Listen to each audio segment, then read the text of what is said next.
want you to find me a clip of another player in the Pro Bowl laying out a punter like this. How's it going, you big beautiful bastards? Welcome back to another career resim. Today we have Sean Taylor. I was a little questionable on doing Sean Taylor just because of like the tragedy behind his story, and I felt like it was a little disrespectful to do, but maybe it's not. I decided to go with it, and if I offend anybody by doing it, I'm sorry. That's not my intentions. In real life, he was actually the number 5 overall pick. As of right now, he's projected the number 18, but as we've seen in the past, projections for where you're going to be drafted in these really means next to nothing. So weirdly enough, the Ravens have the number 1 overall pick, so we're going to jump in here and start the draft. Obviously, he's probably not going number 1. Washington Commanders. Oh, that's actually awesome. He ends up going to Washington at pick 25. I was so like astounded by that. I just stuttered over my words, and no way in hell did I think he was actually going to end up back in Washington, but that's awesome. That's amazing. He actually gets thrown into a pretty good position on this defense for a young free safety. He gets Kendall Fuller as the starting corner. Sure, the backup second string corner isn't the best, but you also get Cam Curl as his partner deep. Along with that, this team managed to keep Cole Holcomb, still has Jared Allen, and also still has Chase Young and Montez Sweat. Sim through his rookie season, see if they can make the playoffs. The only thing I'm worried about with this team is the fact that Sam Darnold is the starting quarterback, and Sam Darnold is almost never good in Madden. It's not like he has some random good year. He's genuinely always bad. Yeah, not a great start. They go 5-12, finish last place in the division. We'll at least see how Sean did. Sam Darnold is, of course, very bad. Sean Taylor finishes his rookie season with 72 tackles, 1 TFL, no sacks, no picks either, and 2 pass deflections. He allowed 24 catches. He forced 1 fumble. I gotta read those numbers too. I never looked at those ones with Lawrence Taylor. I didn't think about that. Defensive Rookie of the Year, he's not even in the conversation, as Will Anderson wins it, Jalen Carter in second, and JPJ in third. While we're fast forwarding through this to year 2, I just want to say thank you again. I try and do this in every video where I just pause for a minute and I say thank you, because these sims usually do really well and it's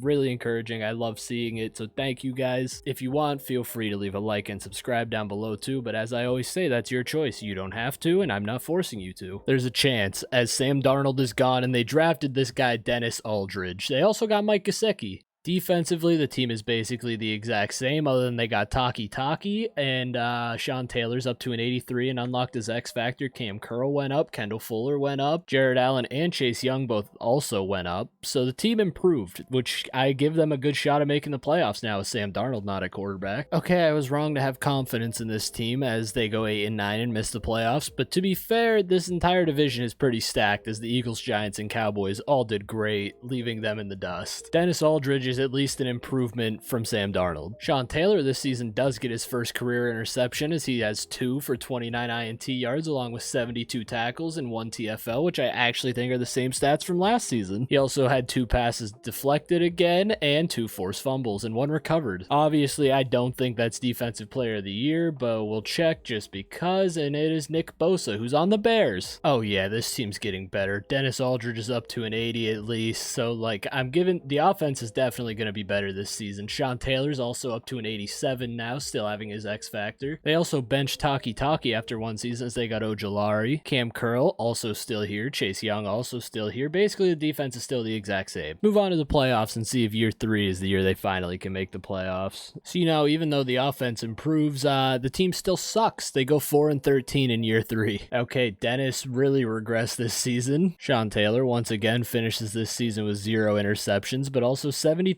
tackles, 2 TFLs, 3 passes deflected, and 1 forced fumble. So again, this offense needs to be better this season. Dennis Aldridge is up to an 83, and they somehow drafted a receiver who's an 84 overall, like, out of the draft, that's insane. I've never seen that. Defensively, still the same team, basically. Cam Curl is a 90, Sean Taylor's a 90, Kendall Fuller's an 89, Montez Sweat, Chase Young, Jared Allen, but Cole Holcomb is gone. They also upgraded the corner 2 position, which is a big deal. We needed that. Maybe year 4 is the year they finally make the playoffs in this stacked division. For the 4th season in a row, they're bottom of the division, as the offense didn't get any better despite having all the weapons in the world, and the defense is still pretty bad too. Sean Taylor actually led the team in interceptions this season, though, with 3, as he's down to 69 tackles this season, no TFLs. 3 picks, though, is a bit of a jump. He had 2 in his second season and then 0 in years 1 and 3. So again, offensively, this team just keeps getting better. Hopefully this year they can put the pieces together. Sean Taylor's up to a 92, Cam Curl's up to a 91, and everyone else is still here around the same area they were last season. It's crazy how different some of these sims can be. Like the Lawrence Taylor one, the first 4 or 5 seasons, they were in the AFC Championship game every year, and now here we are in Sean Taylor's, and we're simulating through year 5 right now, and they haven't even been to the playoffs.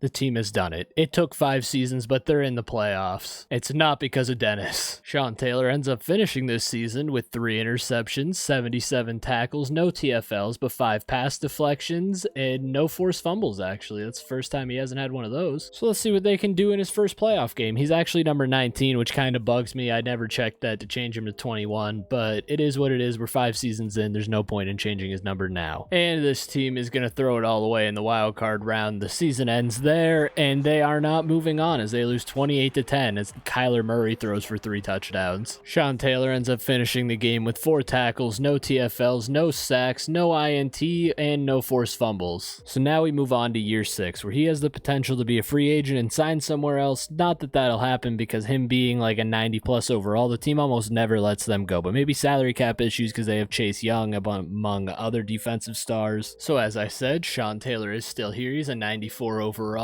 Cam Curl unlocked an X Factor. Chase Young is up to a 98. Jonathan Allen is a 95. I called him Jared Allen at one point. Oh my god. You know, Montez Sweat and Kendall Fuller are still here. The corner 2 position got worse again. They got Sean Murphy Bunting though at corner 3. He re-signed on a 4-year deal worth $61.5 million and also $22 million guaranteed in his final season of the contract. Offensively, this team's still good, so they have no business not making the playoffs this year either. Year 6, they end up falling just short of the playoffs, going 8-9, but also had the number 5 ranked defense compared to the number 30 ranked offense, which is such a difference, and the offense has been the detriment of this team this entire career so far. Actually, one of the worst seasons of his career stat-wise too, as he has 61 tackles, 1 TFL, no interceptions, 1 pass deflection, a fumble recovery. He also blocked a kick, which, yeah, that's pretty cool. Love to see that one, but too bad you can't really rewind and watch plays in Madden. To be fair, I can't complain about not being able to rewind and watch plays because that would put so much pressure on, like, the AI would have to do it, everything. They'd have to simulate every game fully. It'd make simulations take so much longer. Going into year 7, both Cam Curl and Sean Taylor have lost their X Factors, but Sean is up to a 95. Kendall Fuller is finally gone, but they end up bringing in L'Jarius Sneed. Oh, and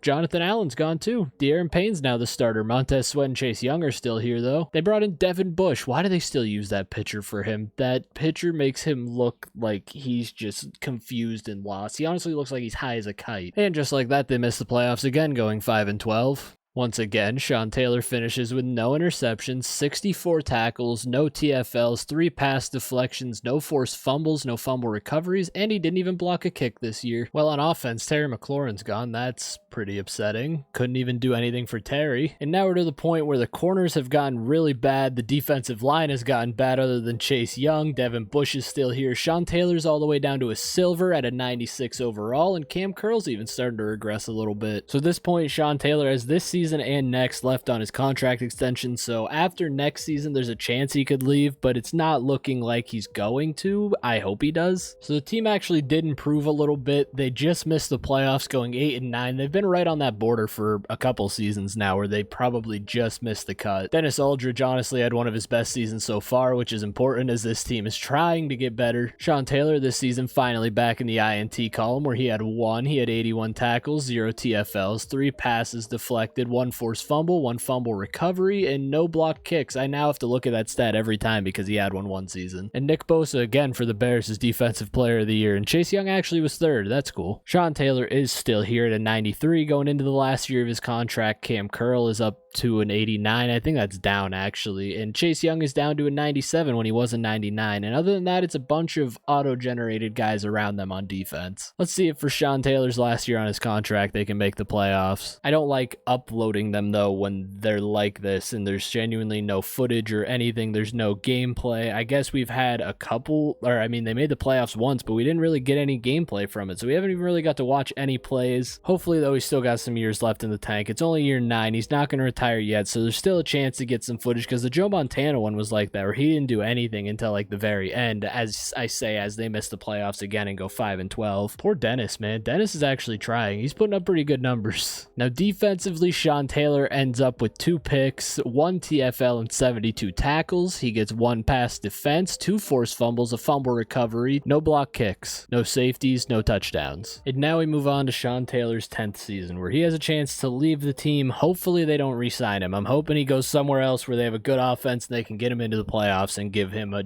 good run at a championship. And Sean Taylor is no longer a Washington Commander. Let's see where he went. He was a 92 last season, so there's a good chance another team signed him and he's actually going to be a starter and a big part of their defense. Sean Taylor leaves Washington to go to the Minnesota Vikings on a 3-year contract. This has a lot of potential if this team still has like Jettas and some of the big players, and I just saw it. They do still have Jettas, and I also think TJ Hawkinson was their highest rated player. Okay, I lied. It wasn't Hawkinson. He was just on the list because he has an X factor. But here we go. You got Jettas, you got Caleb Bush, TJ Hawkinson. You go over here to the defense. They struggle a little bit on the defensive side with a bunch of average range players, but I'd take average over what we had in Washington any day. Sean Taylor is the highest rated player on the defense at a 91 overall. Send him to the playoffs and see what happens in his first year as a Minnesota Viking. And the disappointment continues. The Vikings go 8-9 and they miss the playoffs as the Bears go 9-8 and win the division. Defensively, Sean Taylor ends up with 2 picks, 67 tackles, no TFLs, 3 passes defended, 3 forced fumbles, 2 fumble recoveries, and no touchdowns or blocked kicks. Maybe being in Minnesota is bringing out a different dog in him, and next season they will make the playoffs. They'll go on to win a Super Bowl. Caleb Bush will be NFL MVP. Sean Taylor will be Defensive Player of the Year. You know, that's just ideal. That's also wishful thinking and probably not going to happen, but a man can hope. Here we go. On defense, they've gotten a little better other than at corner 2. It's a bunch of auto-generated guys. Bates seems like he's the best player besides Sean Taylor, who's down to an 89 overall. Offensively, this team still looks pretty good. TJ Hawkinson regressed heavily. Jay Jettas is still a 99. I give them a decent chance of making the playoffs. I keep saying that every time, but they never do, so we'll see what happens here. Yeah, Sean T can't catch a break as they go 6-11 and miss the playoffs again. In his 11th season, though, he has one of his best seasons to date with 91 tackles, 1 TFL, 4 picks, 2 pass deflections,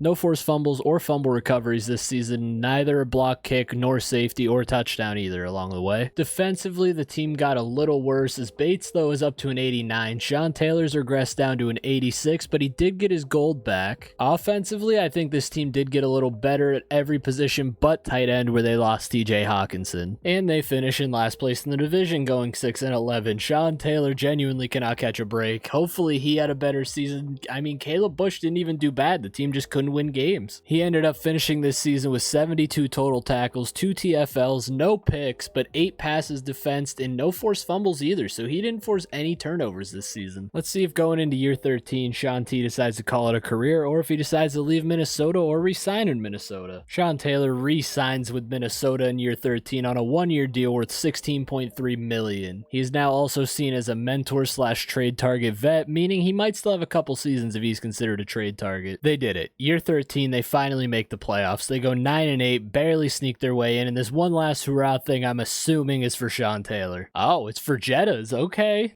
Defensively, you have Sean Taylor rolling with 88 tackles, 3 TFLs, 2 picks, 1 pass deflected, 0 forced fumbles, and no blocked kicks. I also just wanted to check his awards real quick, see if I missed anything, and I have not, other than the fact he's had 2 Pro Bowl appearances. In the wild card round, though, they are playing the Tampa Bay Bucks. As you can see, Justin Jefferson is still the best player on the team, even though it's one last hurrah for him, and there's a good chance he retires after this season. The team is up 1 with 1:09 left. They have the Bucks at their own 47 with a chance for the defense to make a big play and save the playoff game. Again, Sean Taylor on the top of the screen over there. The quarterback's dropping back. He chucks it up. That's in the direction of Sean Taylor. Batted away, and he dropped the pick. That was right to him. So here we go again. Defense needs a big play. Sean Taylor could have just ended the game right there, and the quarterback's going to take the sack, and that might all but decide the game as we have a 4th down now. That was their last time out. As long as the defense can tackle them inbounds and not give up like 25 yards on this play, the game is over, and the Vikings are going on to the divisional round.